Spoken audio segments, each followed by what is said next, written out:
Assalamualaikum warahmatullahi wabarakatuh. Bertemu kembali di Kongko Pesantren Kebangsaan Podcast atau KPK Podcast bersama saya Yoga Putra Prameswari. Teman-teman semua, alhamdulillah kita bertemu lagi ya. Nah, di sini sudah ada seorang narasumber yang kebetulan narasumber tersebut adalah kawan lama saya yang juga salah satu pengajar atau dosen di Ilmu Pemerintahan FISIP Undip, yaitu Mas Hendra Tri Ardianto. Selamat malam Mas Hendra. Selamat malam, Assalamualaikum warahmatullahi wabarakatuh. Ya, ini teman saya lama ini. Kami dulu bergiat di Sintesa, lembaga pers dan penerbitan mahasiswa ya Mas Hendra ya. Yoi. Ya, kemudian juga beliau ini dulu adalah presiden HMPS kalau di Undip ya. Kalau di kami waktu mahasiswa itu namanya HMJ, Himpunan Mahasiswa Jurusan Korps Mahasiswa Ilmu Pemerintahan. Nah, boleh dikenalkan dulu Mas Hendra ini latar belakangnya, dulu aktivisme apa sih waktu mahasiswa dulu? Pertama, sebenarnya aku itu kan masih juga host ya di sini. Ini sekarang didapat jadi narasumber, jadi terasa agak aneh sebenarnya, tapi tidak apa-apa. Kalau dulu ya saya sama Mas Yoga ini teman satu angkatan. Dilalahnya hampir di sebagian besar organisasi itu selalu sama. Kita dulu bareng-bareng di pers mahasiswa di Sintesa tadi, terus di organisasi ekstra dilalahnya sama juga di Himpunan Mahasiswa Islam di HMI. Termasuk di luar aktivitasnya hampir sama. Nah, kalau sekarang itu ini aja deh, atribusi yang oke itu ini aja. Saya itu sekarang pengurus pondok bidang media. Ini Mas Hendra bajunya saking banyaknya itu bisa dipakai apa saja. Ada pengurus pondok iya, pengajar atau dosen iya, belum aktivisme lain di luar kampus. Ini memang luar biasa. Dari dulu memang bajunya banyak ini. Ya kira-kira gitulah. Oke Mas Hendra, siap. Nah, kita akan berbincang santai ya teman-teman semua yang di luar sana begitu. Nah, saya tuh ingin membahas topik yang kira-kira dibilang berat, ya memang berat, tapi ya memang mau nggak mau itu menjadi perbincangan yang sering kali dibincangkan oleh teman-teman muda di luar sana. Ya ini bagaimana sih mengelola negara? Ini kayaknya berat ini kayaknya ini. Tapi nggak apa-apa, ini narasumbernya kapasitasnya sangat mumpuni untuk berbicara bagaimana mengelola negara begitu ya. Ini memang hari ini isu yang sangat luar biasa yang tentunya banyak dibahas oleh teman-teman muda, aktivisme di luar sana ya. Jadi bagaimana sih mengelola negara ini menjadi lebih efektif begitu ya. Kira-kira seperti kita kan banyak berbincang soal itu. Nah, sebetulnya sebelum sampai kita berbincang soal bagaimana mengelola negara, nah saya mau tanya dari sebuah pertanyaan yang cukup sederhana ya. Dulu ketika memilih untuk mengikuti atau memilih jurusan ilmu pemerintahan sewaktu SMA itu karena apa sih Mas Hendra? Oke. Karena ini berkaitan dengan bagaimana mengelola negara kan gitu. Ya. Jadi pertanyaannya berat banget ini, kayak saya sedang diminta untuk menjelaskan apakah Indonesia akan bubar atau tidak. Ini repot ini. Oke, pertanyaannya ya saya S1 S2-nya itu memang di ilmu pemerintahan, ilmu politik lah. Jadi belajar dan apa-apa tentang ilmu sosial dan politik. Backgroundnya itu sederhana dulu. Dulu itu saya masuk IPA, terus saya pindah ke IPS karena memang saya ingin kuliah di Visipol. Itu saja, itu sudah dilarang karena di masa saya anak itu kalau masuk IPS itu enggak berarti anak nakal. Nah, saya itu mantan ketua OSIS. Jadi saya itu generasi pindah ke IPS itu kelas 3, tapi saya kelas 2 itu ketua OSIS. Jadi itu bikin kontroversial, nggak boleh oleh pembina OSIS, nggak boleh sama BK, tapi orang tua saya dipanggil. Singkat cerita, karena memang sejak awal saya itu pengen masuk di ilmu-ilmu sosial. Mungkin terpengaruh oleh kakak saya mungkin ya. Nah, sebenarnya pemerintahan bukan pilihan pertama, tapi pilihan kedua. Pilihan pertama saya itu sebenarnya HI. Seperti umumnya anak-anak SMA hari ini memikirkan sesuatu ya yang mentereng-mentereng yang dipikirkan. Jadi pilihan pertama itu saya HI. Tapi saya bersyukur banget karena seandainya saya keterima di HI mungkin malah jalan historis cerita saya itu nggak jadi dosen seperti sekarang, karena saya sekarang menikmati betul ilmu pemerintahan, ilmu yang sangat serius, tapi hidup saya bisa saya kelola dengan cara santuy gitu. Nah itu yang utamanya, itu butuh ilmunya itu. Ya. Berarti cukup lengkap ya, bahwa S1 di ilmu pemerintahan, S2 ilmu politik. Nah ini kan sangat ini pertanyaan yang cukup sering muncul. Apakah sebetulnya ilmu pemerintahan dan ilmu politik ini gimana sih membedakan, atau batasannya di mana? Karena seringkali berkelindan ya, ilmu pemerintahan, ilmu politik, hukum, nah itu sering berkelindan jadi satu. Biasanya kalau dulu waktu kami kuliah itu ada kayak klaster sosum ya itu ada ekonomi dan seterusnya. Nah, bagaimana sih membedakan soal ilmu pemerintahan, ilmu politik? Karena di banyak kampus sekarang banyak prodi baru itu ilmu politik. Nah, sedangkan ilmu pemerintahan juga beberapa juga dibuka. Nah, membedakannya itu bagi teman-teman yang ada di rumah itu seperti apa sih? Oke. Jadi sebelum jawab pertanyaan ini, mestinya adalah kesamaannya dulu. Jadi apa sih bedanya ilmu-ilmu ini, ilmu hukum, ilmu pemerintahan, ilmu politik, ilmu administrasi negara, atau di beberapa tempat disebut ilmu administrasi publik. Sebenarnya titik kesamaannya apa? Penjelasannya akan saya sederhanakan kayak gini. Saya pakai analogi dalam ilmu kedokteran. Pakai analogi ilmu kedokteran. Ilmu kedokteran itu kan ilmu yang mempelajari agar supaya manusia itu sehat dan terhindar dari sakit. Jadi bagaimana caranya agar manusia sehat? Terus kalau kena penyakit atau kalau kena sakit harus diobati dengan cara apa? Nah, bedanya ilmu hukum, ilmu politik, ilmu pemerintahan dan sebagainya, rumpun yang sama ini, objek manusia tadi itu diganti dengan negara. Jadi objeknya itu tidak manusia human sebagai satu personal, tapi negara. Jadi negara itu bisa sangat sehat, yang kemudian disebut dengan developed countries, negara-negara yang maju sekali, atau negara itu sakit, negara-negara yang terbelakang. Nah, jadi negara itu bisa sangat sehat dan bisa sangat sakit. Nah, cara ngobatinya dan lain sebagainya itu ya ilmu-ilmu ini, ilmu politik, pemerintahan, administrasi publik, hukum dan lain sebagainya. Jadi ini adalah ilmu yang dalam tanda petik orang memikirkan ilmu kedokteran lah ilmu yang paling punya manfaat besar. Menurut saya malah ilmu-ilmu ini. Karena negara itu sekali klik keputusan politiknya satu diambil, itu semuanya bisa sejahtera langsung. Semuanya, misalkan pendidikan gratis untuk kuliah, misalkan aja, ngarang aja. Kalau ada kebijakan negara menggratiskan S1 gitu, yakin aku implikasinya bakal kesejahteraan luar biasa. Ada nggak negara yang kayak gitu? Ada. Negara Jerman, beberapa negara Skandinavia itu kan begitu. Artinya satu keputusan politik itu bisa mempengaruhi kesejahteraan semua orang. Jadi kalau bicara kedokteran itu hanya bicara individu, ilmu-ilmu ini tadi membicarakan langsung dalam lingkup keputusan politik yang keseluruhannya akan kena. Nah, menurutku itu kesamaannya. Perbedaannya, ini agak susah dijelaskan. Saya mau pakai analogi. Perbedaannya pakai analogi saja, biar gampang dibedakan. Kalau negara saya analogikan sebagai klub sepak bola. Jadi klub sepak bola itu kesebelahan, anggap aja Barcelona itu. Saya ngefans Barcelona soalnya. Yang habis menang ya. Kalau negara itu kalau negara itu klub sepak bola, ilmu politik itu membicarakan pemiliknya. Siapa yang mau dibeli, siapa yang akan ditransfer, bagaimana keputusan-keputusan diambil, itu ilmu politik. Ilmu politik membicarakan itu. Ilmu pemerintahan itu kayak manajernya. Ketika harus bertanding, bagaimana cara pertandingan supaya menang, strateginya apa dan lain sebagainya, agar memastikan bahwa klub ini terus-menerus mendapat kemenangan, tidak nyungsep. Nah, itu ilmu pemerintahan. Ilmu hukum itu kayak wasitnya. Peraturan dalam sepak bola itu berubah-ubah loh. VAR itu kan baru berapa tahun, 5 tahunan lah, apa lebih mungkin.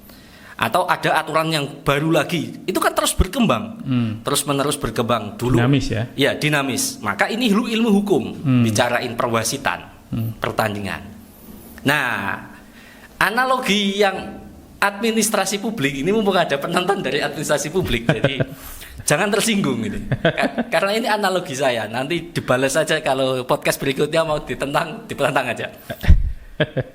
Administrasi publik itu menurut saya asisten manajer. Asisten manajer ya. Iya. Manajer itu nggak tahu semua detail tentang misalkan pemain-pemain yang bugar. Pemain-pemain yang sedang cedera dan proses cederanya, evaluasi strategi lawan. Nah, itu butuh asisten-asisten manajer. Asisten gizi, asisten kebugaran, asisten detail bagaimana di dalam klub itu kebutuhan-kebutuhan itu semuanya dibahas secara administratif gitu. Nah, kira-kira itu bedanya. Yang satu lebih detail, lebih deeply di perihal how to procedure works. Yang satunya how to manage the countries. Gitu. Jadi bagaimana negara ini dikelola, yang satunya ini. Lebih ke detail-detail. Itu kira-kira bayangan yang kubayangkan. Nah, boleh teman-teman hukum, teman-teman politik, teman-teman menyanggah ya. Itu analogi boleh. Yang saya gambarkan. Karena ilmu sosial teman-teman itu sangat dinamis. Jadi sangat menyanggah itu hal yang biasa ya teman-teman. Biasa. Kalau ini kan pertanyaannya ditanyakan ke dosen ilmu pemerintahan. Jadi kayaknya menyenangkan ilmu pemerintahan diwajarkan saja. Iya. Jadi mungkin itu teman-teman secara sederhana ya. Ini mungkin lebih tepatnya case-nya itu kayak klub sepak bola di Inggris. Ya kan? Ini kalau ilmu politik itu Malcolm Glazer ya kalau di United itu ya. Gimana itu? Ya pemiliknya. Jadi yang mau transfer mau apa ini si Malcolm Glazer termasuk kemudian ketipu selebaran kosong pemain yang kayaknya biasa aja jadi dihargai mahal ini ya si Glazer yang punya klub yang memutuskan termasuk pelatih mau siapa ini Glazer ya. Ilmu politiknya kira-kira seperti itu. Nanti yang pemerintahan lebih kayak CEO gitu ya, termasuk memilih pelatih dan staff-staffnya ya gitu yang untuk mengorkestrasi gitu ya. Nah kayak gitu teman. Jadi membayangkan ilmu politik dan pemerintah itu sebenarnya nggak susah-susah banget ya. Dengan analogi yang sangat sederhana tadi, saya rasa teman-teman yang di rumah bisa melihat bahwa ada limitasi antara ilmu politik dan pemerintahan dan juga ilmu yang lain, tetapi semuanya itu berkolaborasi ya dalam mengelola negara. Ciri-cirinya memang negara yang jadi objeknya, sehingga semuanya ngomongin negara. Kira-kira kan begitu. Negara di level entah itu negara Indonesia sampai negara di level yang kecil misalnya desa. Oke. Mas Indra, ini ada satu pertanyaan yang mungkin pertanyaannya klise ya teman-teman. Kenapa sih banyak teman-teman terutama yang di sana yang masih muda, yang masih baru lulus SMA atau sedang studi di SMA itu, kenapa banyak yang lebih memilih ilmu eksak dibanding ilmu yang ini yang kata Mas Indra tadi kan ilmu yang justru lebih baik karena ini ngelola negara loh. Satu kebijakan saja implikasinya besar. Sistem kesejahteraan berubah, sistem ekonomi berubah dan seterusnya ini karena ngelola negara. Kenapa sih banyak mungkin orang tua, mungkin anak muda yang justru kebayangannya adalah jadi saintis dan seterusnya, padahal ini kita butuh orang-orang yang bagus dalam mengelola negara ini kan gitu. Kenapa sih kira-kira banyak di luar sana seperti itu? Ini sebenarnya pengen saya jawab dengan cara santai, tapi pertanyaannya ini sebenarnya serius. Menurut saya artinya disclaimer sangat subjektif. Feeling saya adalah karena sistem pendidikan kita di SMA itu punya kecenderungan yang mengarah kepada hal-hal demikian. Lalu kenapa SMA itu lebih punya kecenderungan ke eksak? Itu sejak zaman saya kayaknya, sejak dulu sampai sekarang anak yang pinter itu pasti ke eksak. Sebenarnya wajar juga, mungkin di negara-negara lain juga hampir sama ya. Hampir sama di negara Jepang dan sebagainya. Karena memang eksak itu saya ingin mengatakan beginilah. Ilmu pemerintahan politik, hukum dan lain sebagainya itu punya kontribusi sangat besar dalam mengatur negara.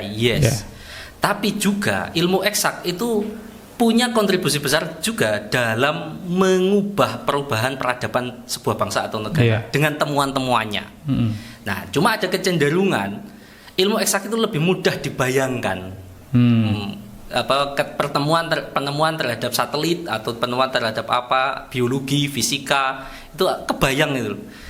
Penemuan dalam ilmu politik apa itu, anak SMA pasti nggak ketakar tuh, nggak ketakar. Apa itu temuan-temuan dalam ilmu-ilmu sosial itu, apa teori penting dalam ilmu-ilmu sosial. Banyak sekali teori-teori yang menurut saya itu sangat penting, dan kalau gagal dipahami daya rusaknya luar biasa. Sama eksak itu juga kalau penemuannya tidak disikapi dengan bijak, itu juga punya implikasi sosial yang serius. Menurut saya ya karena gampangnya anak SMA itu ya paparan informasinya sih hanya sebatas itu saja. Tapi kalau ngerti variasinya mungkin akan lebih luas. Misalkan begini loh, bayangkan anak SMA itu paling gampang apa sih yang jurusan paling wah itu? Kedokteran misalkan. Oh pasti itu. Kedokteran gitu kan.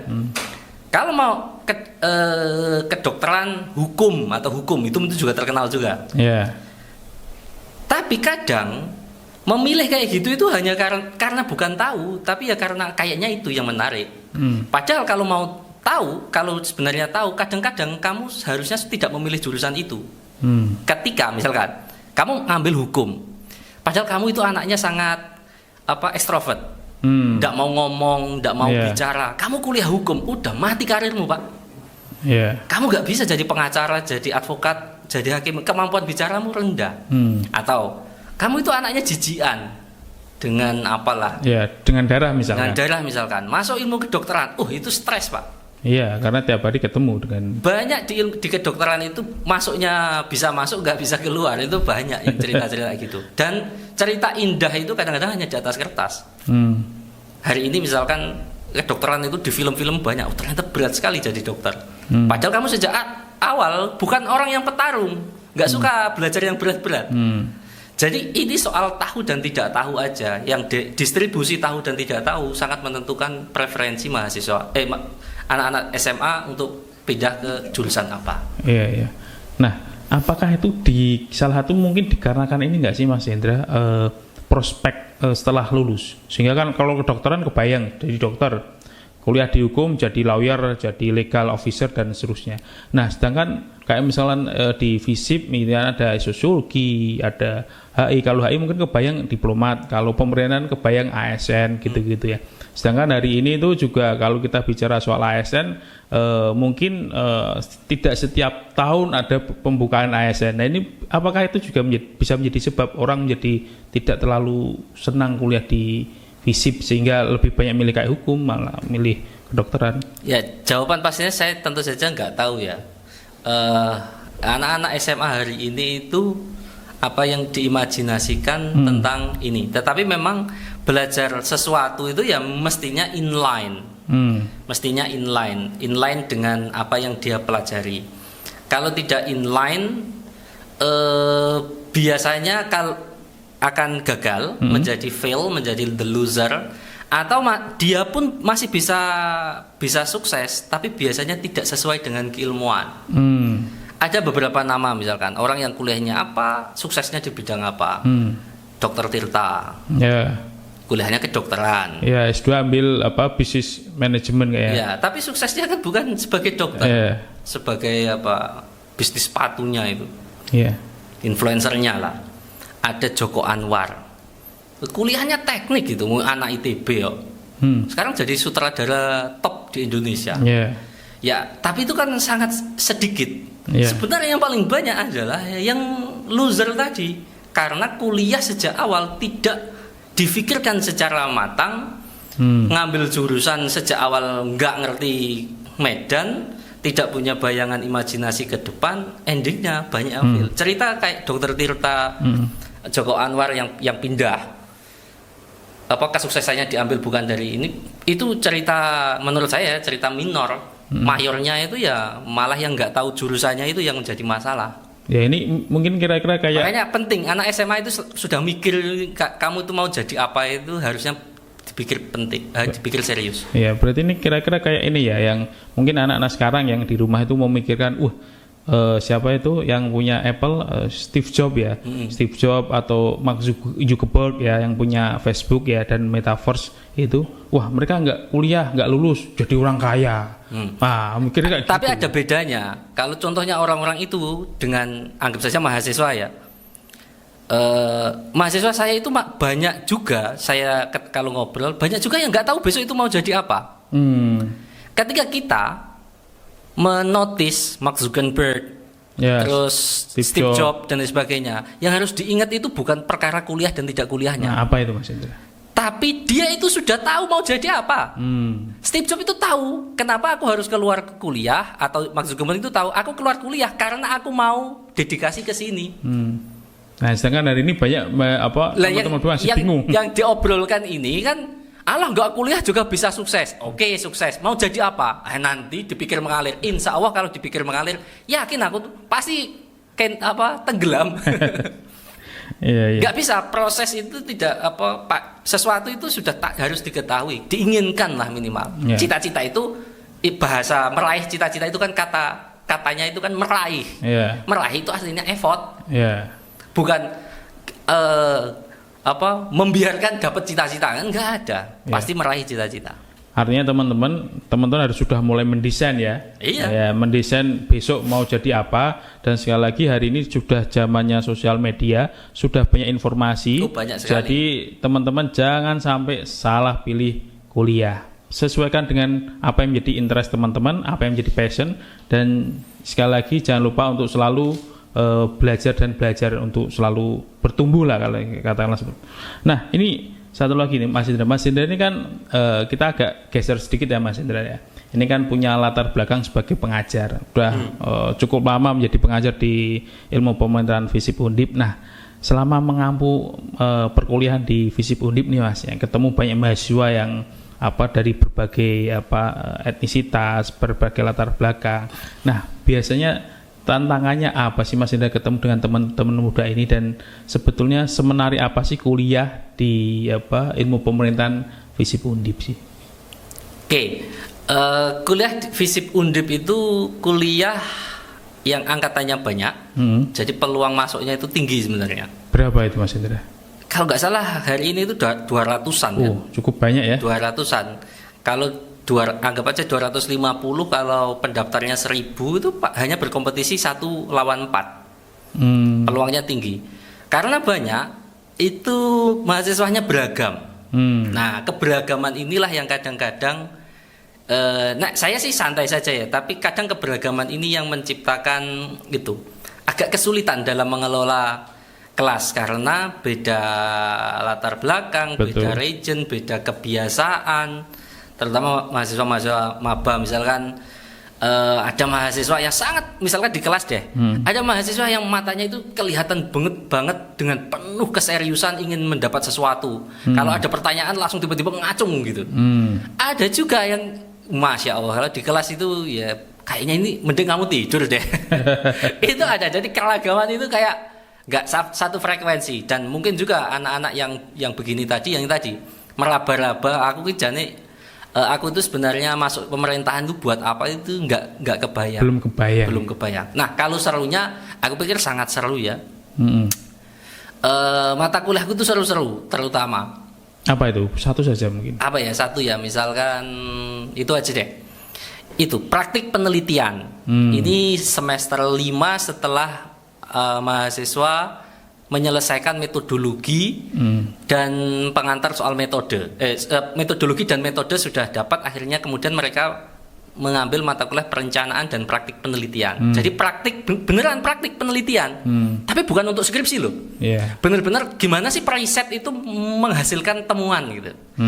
Nah, dulu ada masa COVID, terus ada masa tidak COVID. Dua-duanya praktik penelitian. Di masa COVID itu mereka proyek penelitiannya pribadi, satu orang punya riset masing-masing.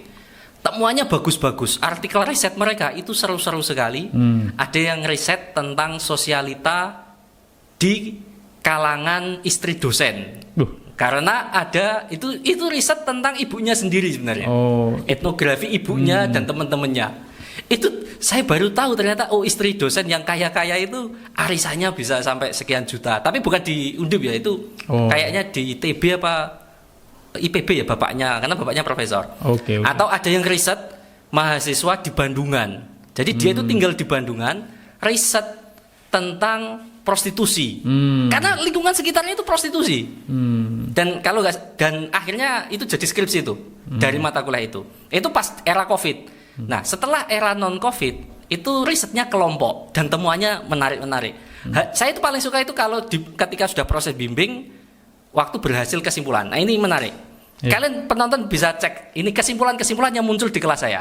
Misalkan, ada kelompok penelitian, itu mengambil kesimpulan kayak gini. Bayangkan, kesimpulannya itu seru. Toilet di kampus itu bersih atau tidak bersih, bergantung kepada jarak dia dengan dekanat. Jadi semakin jauh dari dekanat itu biasanya semakin kotor. Semakin dekat dengan dekanat itu semakin bersih. Risetnya di beberapa fakultas. Kayaknya ini fenomena umum di banyak tempat. Enggak, maksudnya di kampus-kampus yang lain kayaknya juga bisa saja begitu. Artinya apa? Riset itu harus menghasilkan insight yang menarik gitu. Atau misalkan ada yang lain, ada yang riset tentang ini persepsi mahasiswa FISIP tentang demonstrasi. Mahasiswa FISIP itu kan belajar ilmu politik. Nah, temuannya itu unik. Uniknya itu begini. 90%, saya agak lupa angka pastinya, entah 87 atau 89 atau 90. 90% mereka itu mendukung demonstrasi sebagai alat ekstra parlementer untuk menyampaikan aspirasi. 90%. Sekitaran lah, saya lupa pastinya. Tapi menariknya adalah kalau mereka diminta demonstrasi, kamu bakal ikut apa enggak? Jumlahnya itu enggak lebih dari 25, di bawah 25. Ini unik. Sesuatu yang sebenarnya agak bertentangan. Tapi poinnya adalah mata kuliah itu happy karena kelas materinya itu kalau nggak salah cuma 3 pertemuan, sisanya itu hanya konsultasi via grup, praktik-praktik di lapangan. Ya kan temuannya. Jadi di awal mereka di tengah di lapangan, terus di akhir baru konsultasi, terakhir sendiri presentasi. Dan waktu presentasi itu temuannya unik-unik, lebih ke unik. Sehingga kemudian kebayang tuh mereka, riset itu yang penting menghasilkan sesuatu. Sebenarnya kan kayak toilet, yang toilet misalkan yang jauh, itu kan sebenarnya sudah umum kan. Banyak orang ketahui. Cuma kalau di riset itu kan kerja proses membuktikan. Jadi riset itu kan sebenarnya tidak harus menemukan sesuatu yang baru, tapi memberikan label terhadap sesuatu yang sudah diketahui. Nah, itu menurut saya itu seru sih. Mata kuliah lain lebih seru lagi. Itu sebenarnya kalau teman-teman yang di rumah, kalau boleh saya underline ya, yang pertama tadi paparannya Mas Hendra ini kan, ini bisa ditarik ke hubungan pusat daerah yang pertama soal toilet. Semakin dekat dengan pusat kekuasaan, ya kan, itu semakin dapat banyak akses, semakin bagus. Kita bisa lihat Jawa lah misalkan ya, ayo itu luar biasa nih apa kota-kota di Jawa. Bedakan dengan teman-teman yang di tapal batas di Papua, di Sulawesi, di mana itu yang dia jauh dari Jakarta, ya akhirnya kita bisa lihat dari analogi toilet tadi, riset yang soal toilet kelihatan kalau semakin jauh dari pusat kekuasaan atau ibu kota negara, ya tadi nggak dapat banyak akses, nggak dapat banyak benefit kira-kira seperti itu. Kecenderungan umum memang kalau pola-pola tertentu diketahui. Tapi sebenarnya kan bisa aja, Korea Selatan misalkan, itu kan kebalikannya. Mereka sadar betul yang harus dibangun adalah daerah paling pinggir, karena mereka tahu ini lawannya Korea Utara. Nah, ini nyambung dengan topik kita ya, bagaimana ngelola negara ini. Jadi bisa beda. Pilihan politik itu bisa sangat menentukan, tergantung manajernya juga kan. Terus yang kedua tadi soal bahwa anak muda sangat simpati begitu dengan aksi massa, tetapi diminta untuk beraksi di lapangan mengaktualisasikan diri. Wah, saya enggak. Nah, ini kayak apakah ini sebenarnya sebuah simptom di teman-teman muda atau aktivis mahasiswa hari ini yang mungkin dia sangat bersimpati di sosial media tetapi tidak turun ke jalan, atau seberapa kalau bisa membaca fenomena ini, Mas Hendra? Ya mungkin ini kan sebuah mata kuliah yang didesain sekian pertemuan bisa menghasilkan sebuah temuan gitu kan. Jadi tentu saja tidak kompleks. penjelasannya tidak kompleks. Ya kalau mau dibuat kompleks ya saya nggak tahu sih, nggak bisa. Tapi bisa saja mungkin hari ini yang diimajinasikan anak-anak muda nggak selalu melulu tentang turun ke jalan, bisa juga menggalang kekuatan di sosial media, misalkan klik itu punya power dan mereka percaya dengan itu, atau waduh panas, atau macam-macam lah. Mungkin banyak. Saya tentu saja tidak bisa menggunakan parameter zaman saya sama Mas Yoga ketika jadi mahasiswa. Saya ingat betul kok. Saya sama Mas Yoga ke Jakarta, naik kereta di zaman bayar kereta itu bayar di atas. Itu selintut-selintutan. Kalau nggak salah ke Jakarta itu satu orang cuma 7.000 di zaman itu. Tapi ya itu lewat keberanian aja, nekat, konyol, kocak, rada tolol sedikit gitu. Nah mungkin sekarang mahasiswa yang sekarang nggak memilih cara-cara itu, memilih cara yang dipikirkan dulu, tidak mau tolol asal keprok gitu, mungkin deh ya, mungkin. Saya lebih tentunya nggak tahu karena risetnya tidak ke arah situ. Ya karena setiap zaman punya cerita masing-masing. Iya betul. Nah ini cerita soal tadi mata kuliah waktu ngajar yang by the way gini loh, ini kan cerita aku aja, kamu kan dosen juga. Kalau kamu apa? Mata kuliahnya apa? Enak aja aku aja ditanya. Apa mata kuliah yang menarik yang kamu ampu di Undip sekarang yang menarik? Oke. Enak aja cuma aku. Kalau mata kuliah ya teman-teman, kalau saya mengampu sampai sejauh ini tuh yang cukup menarik adalah politik demografi ya. Jadi kenapa politik demografi? Karena sebetulnya isu-isu demografi hari ini itu adalah isu yang akan kita hadapi dalam 1, 2 atau mungkin 3 dekade mendatang. Wah ini kamu ngomongin bonus. Iya. Kemarin diomongin Mas Wapres ini. Ya itu ada ngomongin soal bonus demografi, aging population, kemudian banyak hal jadi teman-teman. Jadi kamu membahas sesuatu yang sedang dibahas Mas Wapres. Oh betul. Jadi ini teman-teman ya yang di luar sana nih kalau masuk FISIP Undip terutama ilmu pemerintahan ikut politik demografi. Oke, aku punya pertanyaan. Kamu sebagai pengajar ilmu politik demografi, aku mau nanya. 2045 itu bakal Indonesia emas apa Indonesia cemas? Sebetulnya bisa. Prediksi. Kalau hari ini dimitigasi, kalau pemerintah kita melakukan mitigasi, sebetulnya bisa Indonesia emas. Tapi kalau tidak dimitigasi, dengan sekarang teman-teman muda tidak diberikan skill set yang mumpuni untuk menghadapi 2045 bonus demografi, ya kita selesai. Kenapa bisa jadi peluang? Karena apa sih teman-teman? Sekarang di beberapa negara itu demografinya sedang mengalami penurunan atau degradasi.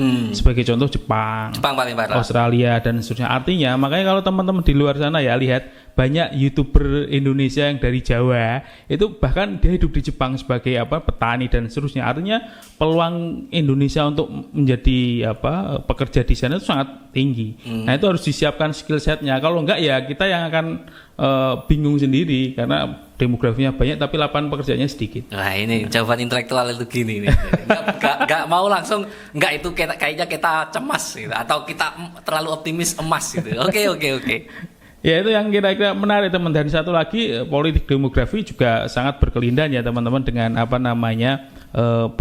bagaimana melakukan survei begitu dalam konteks pemenangan dalam politik. Nah itu menarik juga itu. Oke, demografi suara ya. Iya itu penting. Nah itu bisa besok prospeknya teman-teman. Bisa jadi konsultan politik. Nah betul sekali, surveyor, konsultan politik itu semua.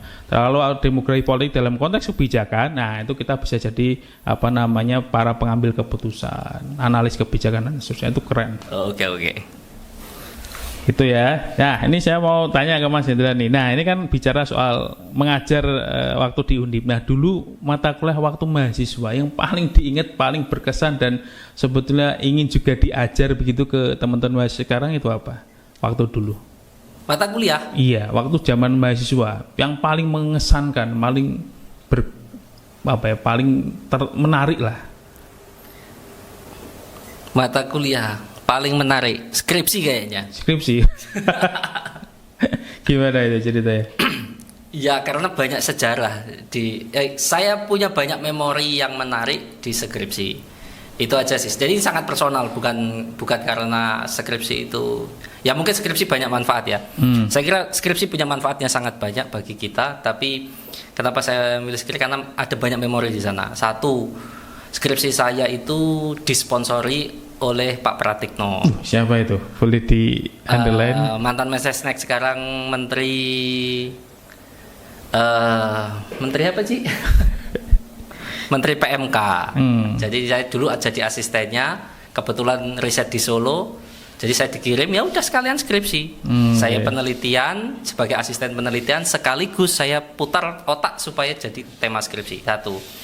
2, skripsi itu secara akademis itu lain dari yang lain menurut saya. Tahun 2011 saya sudah ngomong kebijakan Jokowi itu bermasalah di Solo. Tahun berapa itu? 2011. Wah, luar biasa ini. Pak Jokowi masih jadi wali kota.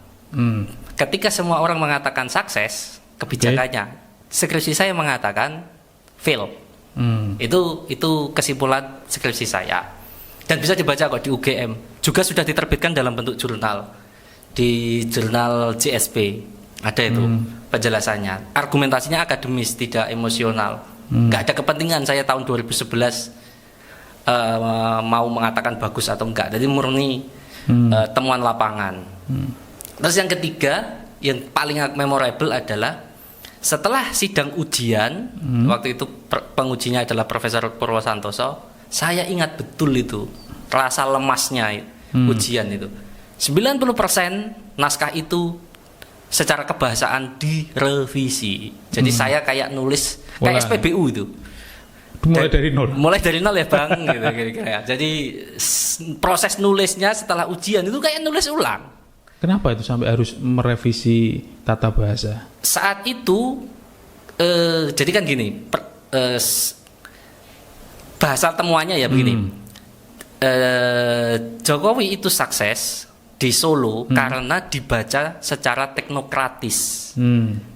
Jadi secara teknokratis, kebijakan-kebijakannya, prosedurnya ini. Nah, saya membacanya itu secara politis plus perspektifnya, point of view-nya itu PKL.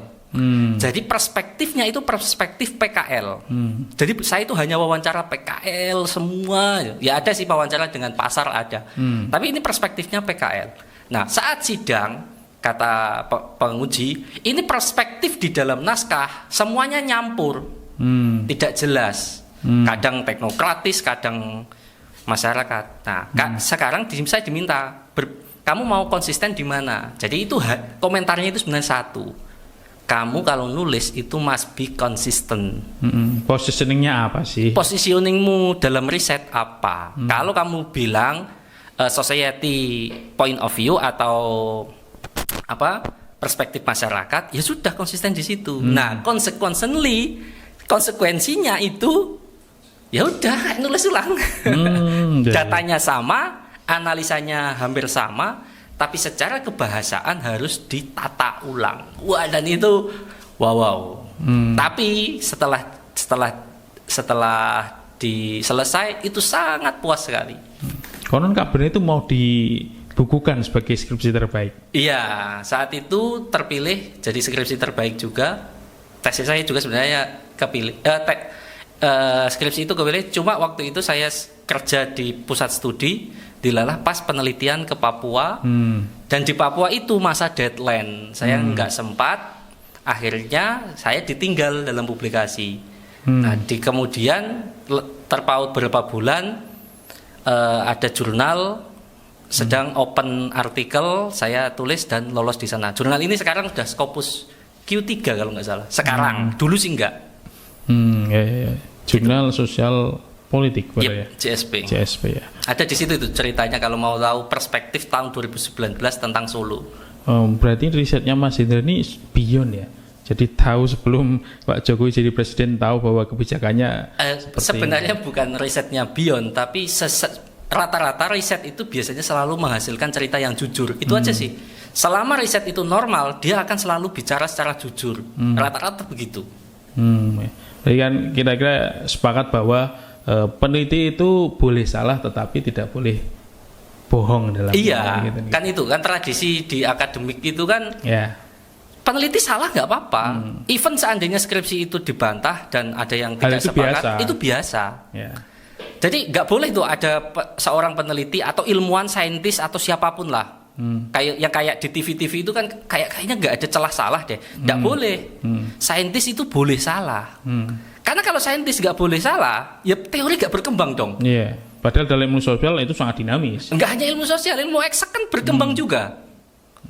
Kalau kita nggak pakai berkembang, pakai Newton sejak dulu sekarang. Teori ketika relativitas hadir kan menganulir banyak teori sebelumnya. Betul. Nah sama, ilmu sosial pun sama. Nggak boleh ada fanatisme terhadap termasuk risetnya sendiri.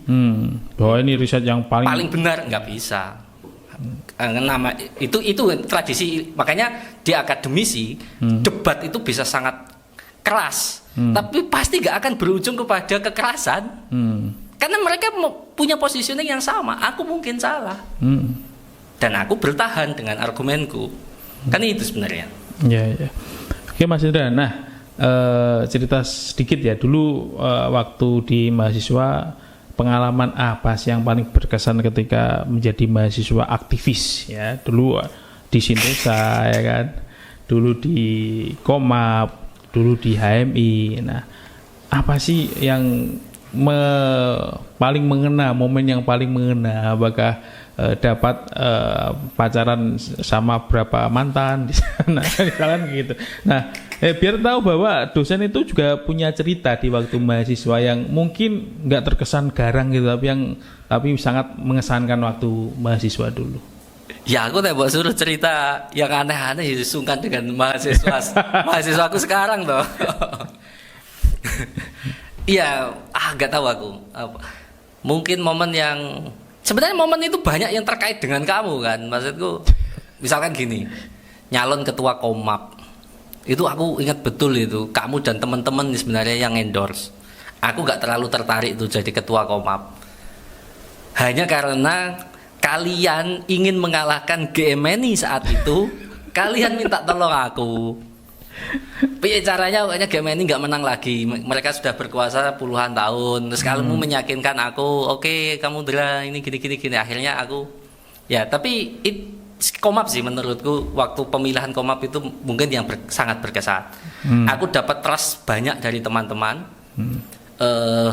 Setiap sekian malam itu isinya rapat-rapat lintas angkatan. Ini berarti kayak ini ya, kayak politik nasional cuman ditaruh di level mahasiswa. Ini lebih ke menurut saya ya, ketika kita di kelas itu ngomongin teori.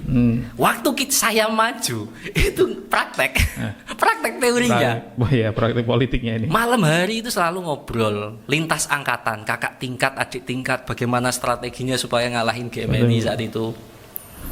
Dan lain sebagainya. Tapi sisi yang paling menarik adalah, ya kenapa aku terkesan dengan itu? Kalau aku refleksikan adalah, aku itu malah punya hubungan sangat baik dengan teman-teman GMNI setelah lulus. Saya ingat betul itu, suasana waktu kuliah itu dengan teman-teman GMNI itu kan nggak enak. Habis mereka kalah itu kan rasa-rasanya semua jaringan mereka itu agak sedikit membenci aku. Tapi to be honest ya, jangan salah. Orang yang hari ini dekat denganku itu malah teman-teman GMNI, sangat dekat sekali.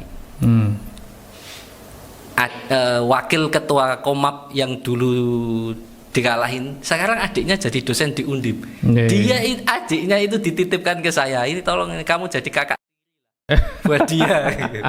Terus beberapa ada teman-teman ngajak project. Teman-teman GMNI ngajak project. Setiap ada survei selalu melibatkanku ketika surveinya di Jawa Tengah, atau diundang sebagai pembicara, malah hubungannya berat. Nah ini menurutku pesan buat teman-teman mahasiswa yang aktif di organisasi hari ini, jangan sampai berorganisasi itu menciptakan barrier dengan organisasi lain.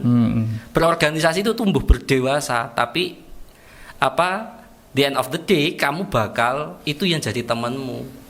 Dan itu menurutku memorable sih. Ya, jadi bermusuhan di dulu, tapi ya sekedar di momen itu saja.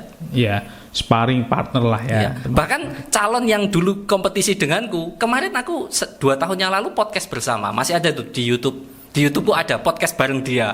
Kita cerita nostalgia masa lalu ketika dia menggunakan bahasa aku, kamu, dan sebagainya, lucu-lucu itu. Artinya hubunganku sangat baik dengan teman-teman itu. Itu menyenangkan. Iya, jadi teman-teman jangan yang di luar sana, yang teman-teman mahasiswa, jangan kemudian ketika sudah berorganisasi kemudian bertentangan dengan organisasi yang lain karena hanya satu dua kepentingan, jangan ya. Tapi kemudian ini dimaknai sebagai proses sparring partner kalau bahasa saya, kemudian untuk menambah kompetensi, tetapi jangan sampai bermusuhannya itu ya jangan lama-lama, ya sudah di ranah itu saja gitu. Ya, kamu kan dulu terlibat banyak itu tuh. Jadi tim sukses itu. Kamu yang mendesain, aku disuruh apa, bahkan aku ingat itu. Saya itu ada satu foto yang sampai sekarang tuh malu. Itu gara-gara kamu itu. Foto di bawah karena nggak ada background, di backgroundnya itu kasur. Ya, kasurnya Sigit ya yang sekarang di Kemenkumham. Apa itu? Kasur apa? Barcelona apa Inter apa itu? Yang sekarang anaknya di Kemenkumham. Iya, itu sih. Jadi beberapa cerita dulu waktu kita masih mahasiswa. Nah, ini kita masuk dalam segmen mitos dan fakta, teman-teman. Okay. Ini segmen baru ya. Segmen baru ini yang kita desain, mitos dan fakta, bisa diperlihatkan. Nah, ini tuh yang paling banyak Mas Indra, yang paling banyak mitos yang sering kita dengar ya, bahwa kuliah di ilmu pemerintahan itu bakal jadi PNS. Bener enggak sih ini kira-kira itu? Oke, jawabannya ini mitos, ini enggak bener ini. Gimana itu penjelasannya? Ya, penjelasan paling dekat sebenarnya kan saya. Saya sebelum jadi dosen PNS itu kan wartawan. Jadi setelah lulus itu kan saya jadi wartawan. Saya jadi wartawan di Metro TV. Di program Mata Najwa. Pindah juga sempat bubar di Metro, pindah ke Kick Andy. Saya punya pengalaman sebagai wartawan. Ya walaupun endingnya jadi PNS sih. Atau banyak teman-teman saya itu kan teman-temanmu juga. Banyak jadi politisi juga. Ada yang di Golkar, ada yang di PKS, dan mereka bukan PNS. Dan mungkin mereka besok nyalon dan terpilih jadi anggota DPR, mungkin bisa jadi. Mungkin bisa jadi menteri. mungkin karena mereka berkiprahnya langsung di Jakarta kan. Ada banyak teman-teman yang berkiprah secara politik di Jakarta. Teman-teman kita banyak yang di NGO. Banyak sekali. Kamu juga orang NGO dulunya. Kamu lulus kan juga NGO toh? Betul. Ya, lama di NGO dan sebagainya. Jadi wartawan banyak. Ya artinya enggak selalu jadi PNS. Karena secara sistematika kurikulum ilmu pemerintahan tuh memungkinkan pekerjaan selain PNS. Di banyak sektor ya? Banyak sektor. Di banyak sektor. Misalkan gini, di ilmu pemerintahan kita ya, itu ada mata kuliah media dan demokrasi. Semuanya isinya ngomongin tentang karya jurnalistik, kaidah-kaidah jurnalistik, bagaimana berita didesain, tentang buzzer, tentang macam-macam. Menarik sekali, kontemporer sekali ya ini. Kontemporer, itu berarti kan kamu punya wawasan nih tentang sebagai jurnalis. Ada mata kuliah gerakan sosial. Gerakan sosial. Ada juga mata kuliah masyarakat sipil. Ini ngomongin civil society. Berarti kan bisa jadi NGO. Betul. Jadi NGO. Artinya gini, kalau mau dikembalikan ke substansi dasarnya, ilmu pemerintahan itu sesungguhnya nggak hanya ngomongin bagaimana cara menjadi pemerintah, tapi juga cara mengawasi pemerintah. Jadi ada dimensi itu. Jadi negara itu tadi kalau kita kembalikan ke esensi dasar sehat atau sakit, kadang-kadang ketika dia sakit, obatnya itu bukan di dalam negara, tapi di luarnya. Makanya ada pembahasan-pembahasan bagaimana mengawasi negara. Bisa. Jadi ada tuh kaidah-kaidah itu. Even di dalam mata kuliah misalkan keuangan negara gitu, atau apa sih nama mata kuliahnya? Keuangan negara atau keuangan pemerintah? Aku lupa detail namanya itu. Keuangan. Kita kan nggak hanya ngomongin bagaimana cara ngatur uang. Betul. Tapi juga bagaimana mengawasi supaya uang atau mengevaluasi supaya uang itu enggak digunakan secara benar. Gitu. Jadi selalu ada dimensi itu. Nah, karena ada dimensi kayak gitu, maka memungkinkan orang besok lulus itu tergantung passionnya. Kamu passionnya jadi PNS, ya PNS, atau passionnya misalkan dalam kasus uang tadi jadi NGO korupsi, anti korupsi, ICW gitu. Jadi banyak ya ruang untuk banyak. Ada juga di KPK juga ada. Bisa jadi ini juga nggak Mas Endra bahwa setelah dari ilmu pemerintahan bisa jadi di apa itu namanya KPU, Bawaslu. Ya apalagi itu malah jelas ada mata kuliahnya. Mata kuliah tentang partai, tentang pemilu, tentang perilaku pemilih dan sebagainya, itu kan jelas dibahas, ada mata kuliahnya. Dan makanya kemudian ilmu pemerintahan menurut saya punya opportunity untuk, ya tergantung kamu suka yang mana nih. Tertarik yang mana? Tertarik yang mana? Karena dalam mengelola negara cukup ruang geraknya itu cukup luas. Cukup luas. Dan teori-teori penting misalkan itu kan ini nih aku kasih satu teori dan bagaimana itu dipakai sebagai pemerintah atau sebagai pihak lain. Ya, eksternal.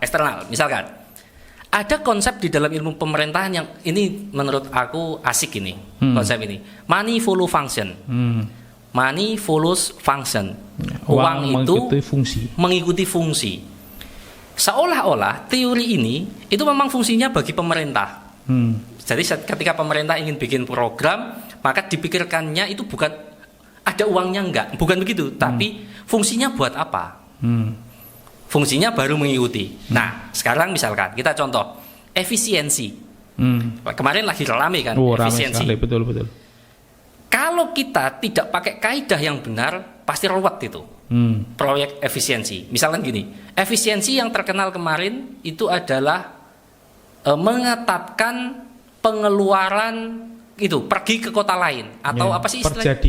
Perjalanan dinas. Perjalanan dinas dipotong semua. Itu nggak bisa dipukul rata, semua lembaga harus diefisiensikan dengan cara itu. Kenapa begitu? Karena dalam logika money follow function, ada beberapa lembaga yang fungsinya itu perjalanan dinas. Semua lembaga pengawasan itu tidak akan bisa berjalan efektif kalau mereka tidak datang langsung ke lokasi. Bawaslu misalkan, Kompolnas, KPK, lalu Komnas HAM, itu nggak perjalanan dinas, harus perjalanan dinas. Gimana caranya misalkan terjadi kasus di Kalimantan, ada polisi melakukan kekerasan terhadap sesuatu. Kompolnas gimana taunya? Lewat Zoom. Kan nggak mungkin. Lewat Zoom malah narasumbernya dimanipulasi. Repot sama lagi. Ada konflik HAM di Kabupaten A di Papua atau di Sumatera. Nggak bisa dong Komnas HAM nggak datang itu kan. Pasti ini. Nah artinya ketika kita paham money follow function, kita bisa ngerti tuh uang itu harus dikemanakan. Nah ini dari sisi pemerintahnya. Dari sisi non pemerintah, misalkan orang yang ingin mengamati, itu juga sama. Dengan konsep ini money follow function, kita itu bisa menilai pemerintah itu efektif apa tidak dalam merencanakan program. Karena selalu obrolannya, uang sebanyak itu fungsinya kok ngaco. Contoh paling kemarin sempat geger gara-gara patung di Wonosobo cuma 50 juta. Padahal patung-patung jelek yang beredar di kota-kota itu miliaran harganya. Akhirnya kan ramainya itu gara-gara patung Wonosobo. Padahal secara konsep sejak awal itu sudah diketahui bahwa ada something yang bermasalah. Masa patung bentuknya kayak gini kok 5 miliar? Patung bentuknya gak jelas begini kok sekian miliar? Nah harusnya itu sudah bisa dikurasi sejak awal. Nah makanya itu satu konsep itu sangat signifikan. Bahkan saya berani membuat klaim itu kayak begini. Yang paling repot atau berbahaya adalah memberikan kewenangan kepada orang yang nggak paham konsep ini.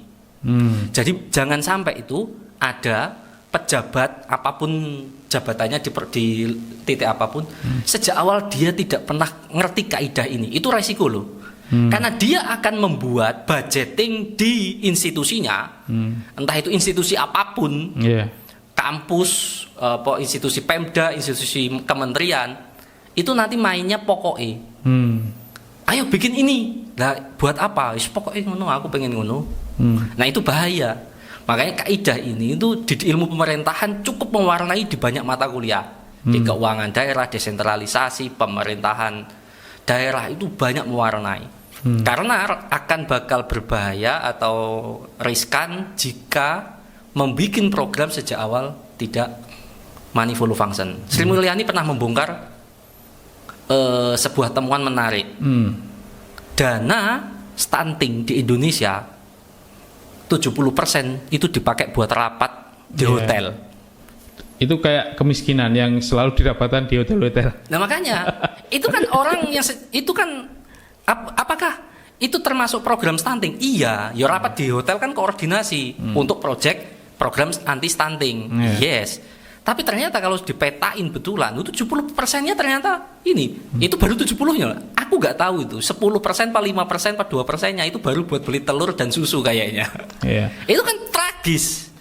Makanya kalau nggak ngerti kaidahnya, yakin aku ngelola negara bakal amburadul. Betul. Saya masih ingat dalam sebuah forum perencanaan pembangunan di sebuah kelurahan, kecamatan, dan sampai ke level kabupaten di sebuah kabupaten di Pulau Jawa begitu. Jadi ada usulan yaitu dalam konteks penanganan stunting adalah pembelian smartphone buat kader. Nah, sama itu. Dan itu kemudian sempat oleh sekdanya waktu mengikuti forum itu langsung ditegur. Esensinya apa ini? Sedangkan ini ngomongin stunting itu bukan ngomongin soal smartphone-nya. Tolong dong kalau bikin usulan itu yang lebih make sense, yang lebih tepat sasaran gitu, kira-kira seperti itu. Jadi saya ingat bahwa memang seringkali banyak orang hanya mungkin memikirkan business as usual. Yang penting dana terserap, selesai ada pelaporan. Iya. Itu yang kemudian repot ini kayak negara ini. Berarti kita butuh banyak ini ya ahli yang ilmu pemerintahan ya biar kemudian lebih jago mengelola negara kira-kira ini kayak. Iya, malah saya mengatakan itu kayaknya calon-calon pejabat itu harusnya itu studinya itu sarjana pemerintahan dulu. Itu jadi kualifikasi utama. Iya, jadi kualifikasi kalau perlu lah. Apa nyalon gubernur harusnya S1 pemerintahan itu kayaknya seru deh. Seru ya, betul, nyari bupati, nyalon bupati harus sarjana ilmu pemerintahan. Atau tadi lah sarjana politik pemerintahan, administrasi publik negara atau hukum. Karena beneran serius nggak ngerti konsepnya, rata-rata tricky. Contoh misalkan kemarin rame efisiensi. Betul. Ada daerah sebuah kabupaten yang cerita ke saya, waduh mas efisiensi ini kami dinas-dinas potongi semua, tapi bupatinya itu waduh udah keliling berkali-kali mas. Apa perjalanan dinas antah berantah kemana-mana. Nah ini kan tragis sebenarnya. Spiritnya apa ini? Sama lah di pejabat-pejabat Jakarta juga kayaknya perlu mikir deh. Di mana-mana mengkampanyekan efisiensi, tapi apa-apa rapat di hotel mewah dan sebagainya. Aneh itu menurut saya. Nih. Nah teman-teman, ini jangan lupa pilih ilmu pemerintahan ini kita bisa ngelola negara lebih baik lagi. Oh iya. Oke, satu lagi ini mitos atau fakta. Nah, teori-teori politik selalu tidak sama dengan kenyataan politik. Nah, kita seringkali nih, terutama yang sudah dulu mengenyam ilmu politik, ilmu pemerintahan, seringkali di ruang-ruang kelas Mas Indra ini teori politik selalu membayangkan berbicara yang ideal, ya kan? Nah, tapi ketika ke level praksisnya ini kok tidak sama dengan apa yang dibicarakan di ruang-ruang kelas. Ini mitos atau fakta sih sebetulnya? Ini pertanyaan kok susah sekali. Kamu bikin pertanyaan ribet ya. Jawabannya gimana? Terus terang saya kesusahan menjawab ini karena ini ada dimensi benernya juga ada dimensi nggak tepatnya. Begini, ada juga teori-teori politik yang sebenarnya dengan faktanya inline. Tapi banyak sekali teori-teori politik yang dengan fakta sosialnya itu paradoksal. Jadi gini, gambarannya begini, ilmu eksak itu punya kecenderungan kalau berteori itu inline dengan fakta. Eksak. Kalau dia nggak inline, itu biasanya wah udah gugur itu sebagai teori. Yeah. Nah, agak beda dengan ilmu sosial. Ilmu sosial itu malah dalam banyak hal esensi dasarnya itu paradoksal dari fakta. Karena fakta sosial itu seringkali itu merusak. Merusak sehingga butuh teoritisasi agar menghindari rusaknya itu. Contoh, tak kasih contoh. Konsepsi trias politika yang dicetuskan sekitar tahun 1600-an, 65 sekian lah, oleh beberapa generasi kayak Montesquieu, Jean-Jacques Rousseau, John Locke dan kawan-kawan. Itu kan merancang trias politika, kekuasaan itu dipilah antara eksekutif, yudikatif, legislatif. Konsep dasarnya itu kan begini, kalau kekuasaan itu menumpuk ke satu tempat, hancurlah negara. Betul. Maka supaya tidak hancur, kekuasaan ini harus di-splitting atau dipisah, dibagi. Nah, ingat ya, ketika teori ini muncul, tidak ada satupun negara yang pakai konsep ini. Artinya konsep ini di awal itu hanya diangankan, hanya dibayangkan bahwa ini membayangkan kerajaan-kerajaan yang rajanya sebagai sumber hukum, penegak hukum, sekaligus pembuat hukum, jadi satu kesatuan. Ini ternyata runtuh semuanya, hancur semua, karena pasti keadilan tidak akan tercapai. Betul. Maka lahirlah gagasan itu untuk melakukan splitting. Tidak ada satupun negara yang melakukannya. Jadi benar-benar imajiner. Nah, inilah yang kusebut teori sosial kadangkala lahir untuk merespon paradoksal yang bermasalah. Jadi wajar teori itu berkebalikan ini. Karena malah menurut saya teori di dalam ilmu politik harus menjadi penjaga agar kehidupan sosial politik itu tidak rusak ke level yang paling hancur. Misalkan deh, tadi kita kembali ke trias politika. Itu teori udah berapa ratus tahun itu, 300 sekian tahun kan? Ya, 4 abad lah ya. 4 abad. Tapi sampai sekarang relevan. Kau bisa bayangkan seandainya legislatif ini hanya menuruti semua keinginan eksekutif. Terus yudikatif, kejaksaan, penegak hukum lah. Semuanya mengikuti apa kata eksekutif. Pokoknya kalau eksekutif kena masalah nggak boleh dihukum. Oh, udah pasti kita tinggal tunggu saja bubarnya kondisi itu, karena itu pasti akan menghancurkan. Semua pasti kebayang begitu. Kalau proses hukum di bawah ketiak eksekutif, proses pembuatan di bawah ketiak eksekutif, mengerikan itu. Dan banyak kan negara yang kayak begitu. Nah, artinya memang teori politik itu sejak awal sebagian besar sih sebenarnya tidak seperti ilmu eksak, dia itu malah menjaga supaya fakta sosial atau fakta politik itu tidak melenceng semakin jauh. Berkahnya ilmu politik ada konsepsi transparansi, konsepsi akuntabilitas. Kita itu bisa mengidentifikasi manakala ada bupati, kepala desa yang tidak transparan, yang tidak akuntabel. Makanya kita dapat tuh, oh ini nggak transparan nih, maka mari kita luruskan sesuai dengan kaidahnya.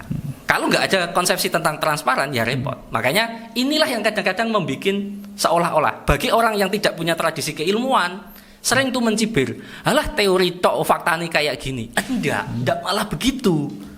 Teori itu membantu kita untuk terus memastikan fakta sosial tidak menghancurkan kehidupan kita bersama.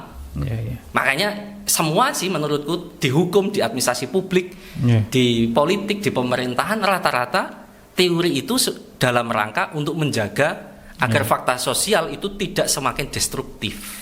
Nah, jawabannya begitulah. Aku nggak tahu itu mitos apa fakta, nggak ngerti aku. Ya, berarti teori politik ini menjadi guideline ya, supaya kemudian realitas yang melenceng dikembalikan ke real yang benar. Ya. Seperti itu ya. Tapi negara loh ya. Jangan individu. Kalau individu nanti agama itu. Ya. Soalnya kita ini lagi membicarakan soal bagaimana how to govern of state ya kira-kira seperti itu. Memang agak berat di malam ini. Dan kamu bikin topik berat sekali, aku udah santai kok. Oke, masuk ke segmen selanjutnya. Apa lagi? Ini segmen yang lucu-lucuan aja, gimmick ya kira-kira. Itu dulu di Trans TV ada sebuah program reality show itu Seandainya Aku. Nah, Bisa ditampilkan ini Mas segmen selanjutnya. Ini kita punya 1, 2, 3, 4, 5 posisi jabatan begitu Mas Indra. Nah seandainya ada wakil presiden juga. Iya, ini. Ada staf sus Menhan. Karena ini kenapa ada wakil presiden? Karena secara umur ini nggak jauh dengan Mas Indra yang masih muda-muda. Ya begitu. Kenapa ada Menristek Dikti? Karena Mas Indra sebagai dosen. Jubir presiden kenapa? Karena Mas Indra ini dekat dengan dulu Pak Mensesnek ya. Jadi kita coba masukkan posisi ini. Staf sus sama juga, dan Menteri HAM ini juga. Kenapa Menteri HAM? Karena dulu Mas Indra ini dulu ngikutin pelatihan Sehama, Sekolah Hak Asasi Manusia di Kontras. Nah kita masukkan ini. Kita agak lucu-lucuan aja Mas. Seandainya itu jawaban ngaco juga nggak apa-apa. Ya ngaco tapi jangan terlalu melenceng lah kira-kira. Oke kita putar, silakan diputar, stop. Oke, seandainya jadi staf sus Menhan. Nah jika Mas Indra seandainya begitu jadi staf sus Menhan, apa sih yang kira-kira akan dilakukan? Ini kalau aku gantiin Deddy Kobuser ini. Oke. Aku akan bikin itu. Kalau aku jadi staf sus Menhan, aku bikin itu program bela negara versi mobile. Gimana itu? Jadi bikin kayak Mobile Legend. Terus tokoh-tokohnya itu tokoh-tokoh hero-hero Indonesia. Tapi jalan ceritanya itu bela negara. Di Mobile Legend itu kan ada banyak hero ya. Ada fighter, mage, assassin. Ini diubah jadi pahlawan semua? Enggak. Kan kalau negara sedang genting, semua resource itu harus bergerak dong. Oh iya. Jadi kalau negara genting, enggak cuma tentara yang harus gerak, semua orang. Tapi kan tentu saja dalam konteks kondisi negara genting, kan pasti dengan resource-nya masing-masing. Nah, resource itu ya tadi ada yang assassin, ada yang fighter, ada yang tank dan sebagainya. Kita nggak tahu tuh siapa, kan semuanya bakal berkontribusi. Nah, program bela negaranya itu versi main game aja, nggak usah ada, nggak usah baris berbaris. Tapi di situ nanti tahu itu, kamu tuh kalau besok negara genting mau jadi apa? Karena sudah sering main, jadi ceritanya itu Indonesia diserang. Nah, kamu tuh sebagai apa? Nah, nanti nama-nama hero-nya itu hero Indonesia. Di Mobile Legends tuh Gatot Kaca kan udah dimasukin ya. Itu udah Indonesia itu. Ada juga yang dimasuki Kandita. Kandita itu kan Nyai Roro Kidul sebenarnya. Oh gitu. Vexana itu kalau di Indonesia ada juga Mak Lampir. Oke. Vexana itu punya Mak Lampir. Lila itu tembak Pak Paman Archer. Di Indonesia ada itu Saras 008. Hayabusa itu yang larinya cepat, itu kita punya Gundala Putra Sang Petir. Nah nanti kita bikin story bahwa Indonesia itu diserang. Nah tokoh-tokoh ini, nah kalau rakyat Indonesia sering main, yakin aku kalau Indonesia beneran diserang, mereka udah siap. Berarti ini bikin game online sendiri. Game online bela negara. Bela negara. Lah kan staf Menhan. Iya betul. Ya segitulah. Ya kira-kira nih memang kita harus mengikuti zaman ya. Yoi. Kalau zaman sekarang itu tadi aksi aja sangat simpatik tapi suruh bergerak. Anak muda suruh ke lapangan aja kepanasan. Yang penting kan spirit bela negaranya yang lebih penting. Ya kan? Dan betul. Tahu porsi masing-masing. Artinya kan gini, harusnya bela negara itu kan semua orang harus ikut. Ya. Betul. Harus ikut dan ngerti posisi masing-masing. Nanti kan kita bisa bikin tuh skill-skillnya. Nah, skillnya nanti disesuaikan aja, bertani ya, terus ngajar atau apa.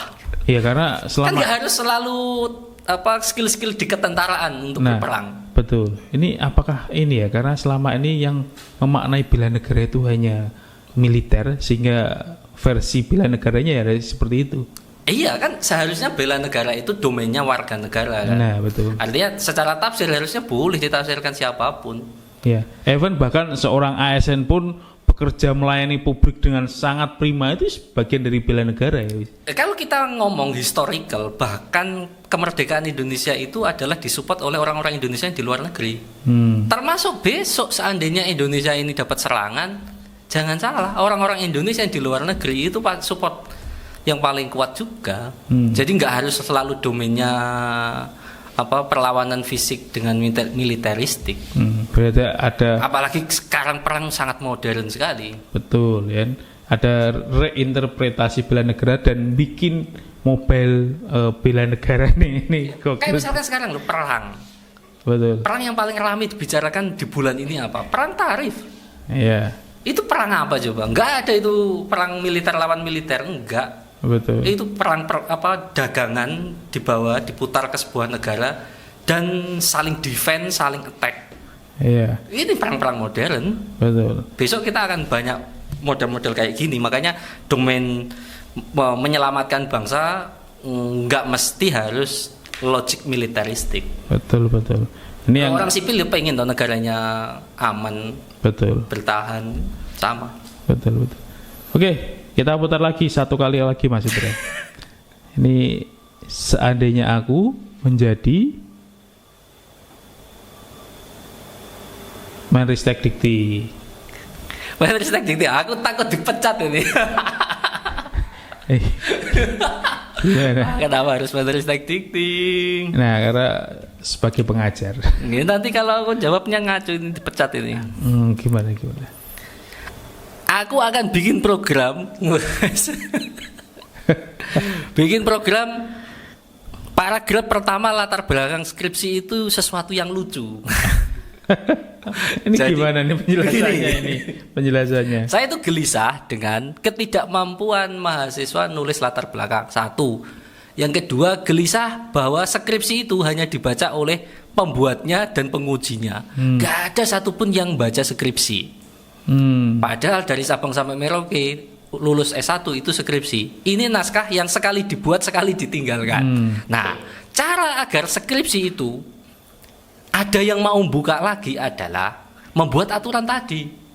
Jadi paragraf pertama latar belakang itu harus joke, harus cerita lucu. Harus cerita lucu. Jadi misalkan gini, misalkan skripsi itu kan banyak ya. Ada ya tema-tema di ilmu pemerintahan apa sih? Partai, terus kebijakan, program pemerintah, parlemen atau desa wisata gitu. Misalkan bikin joke gini. Dulu desa, misalkan temanya desa.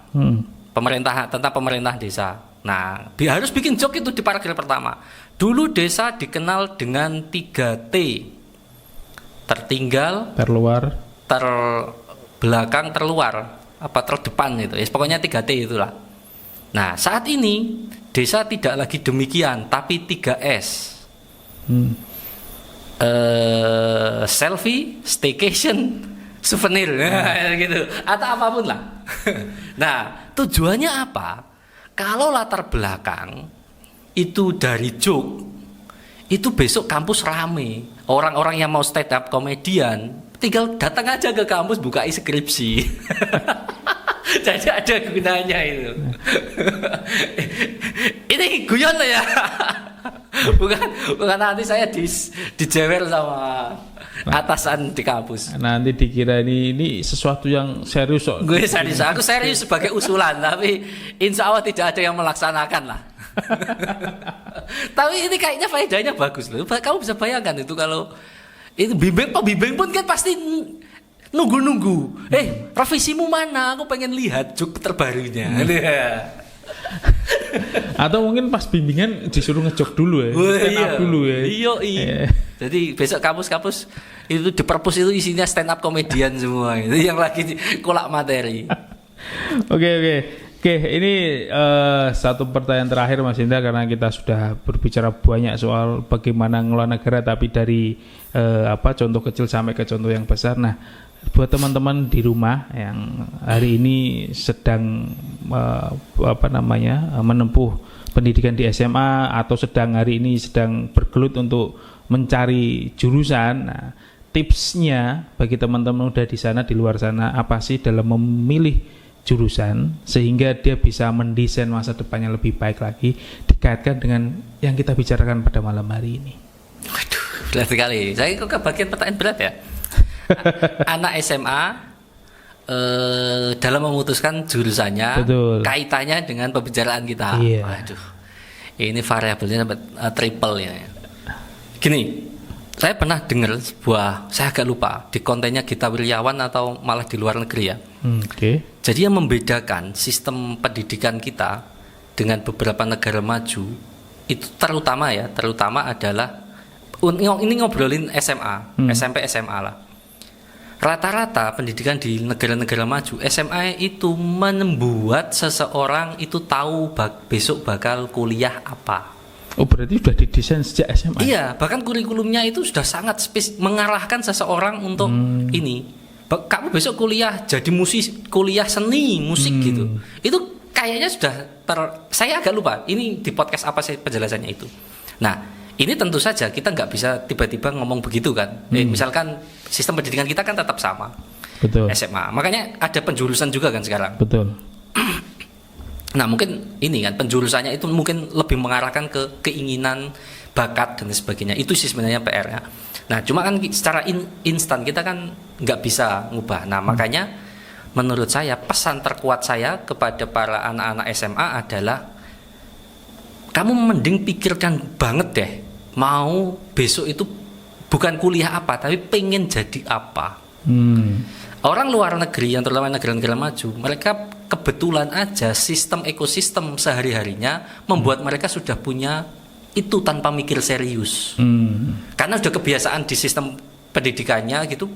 Itu misalkan kamu suka musik gitu, kamu boleh tuh absen mata kuliah lain. Nah, makanya menurutku anak SMA itu pikirkan banget deh matang-matang besok itu pengen apa. Kekhawatiranku sederhana, kalau kamu nggak tahu pengen apa, kamu maksain diri ke jurusan apapun itu, eksak atau sosial, yakin itu linglung doang isinya, nggak terarah, bias, amburadul bisa jadi, atau malah kemudian yang nggak selesai.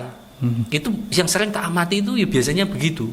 Jadi orang yang nggak selesai itu setelah dicek itu sebenarnya sudah ketahuan sejak awal. Rata-rata. Makanya penting banget untuk mikirin. Nah, saya tidak ngomong harus ilmu pemerintahan, boleh ilmu apapun. Tapi kalau kamu masuk ilmu pemerintahan, ya obrolan ilmu pemerintahan itu ya kayak yang tadi. Ini ilmu yang sangat berguna, penting, dan jangan salah, menarik. Betul. Pekerjaan yang paling enak itu kan kamu bisa menggeluti sesuatu yang menyenangkan dan menarik. Betul. Dan ini punya chance membicarakan sesuatu yang serius bisa saja dengan logika yang santai. Tapi yang kamu obrolin sehari-hari itu sesuatu yang bermakna loh.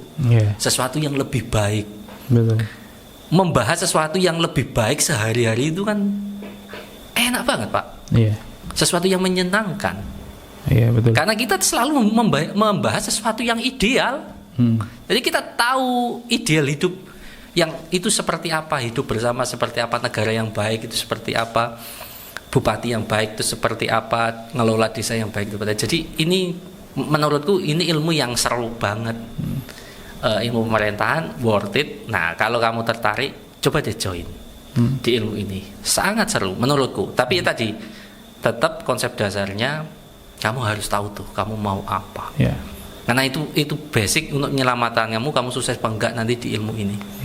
Didesain lah ya masa depan teman-teman. Dan tadi kita sudah sempat bicarakan teman-teman bahwa prospek ilmu pemerintahan sangat lebar, bisa jadi ASN, bahkan di swasta pun kan ini kan ilmu soal how to govern, bagaimana memerintah. Bahkan di swasta pun teman-teman sangat bisa, yang dipelajari di ilmu pemerintahan itu sangat berguna juga. Jadi di swasta bisa, di jurnalis bisa, kemudian di NGO, tenaga ahli di DPR, di mana lagi KPU dan sebagainya. Jadi ini peluang kerjanya sangat luar biasa besarnya. Kalau kita lihat ya, menteri-menteri kita itu kan sebagian besar menteri-menteri yang belajar ilmu ini, ilmu politik, ilmu pemerintahan, ilmu administrasi. Pak Pratikno, Menteri PMK, betul. Itu mantan rektor UGM dari ilmu pemerintahan. Terus menteri yang urusan migran itu Karding, itu kalau nggak salah administrasi Ya, S2-nya. Publik S2-nya. S2-nya.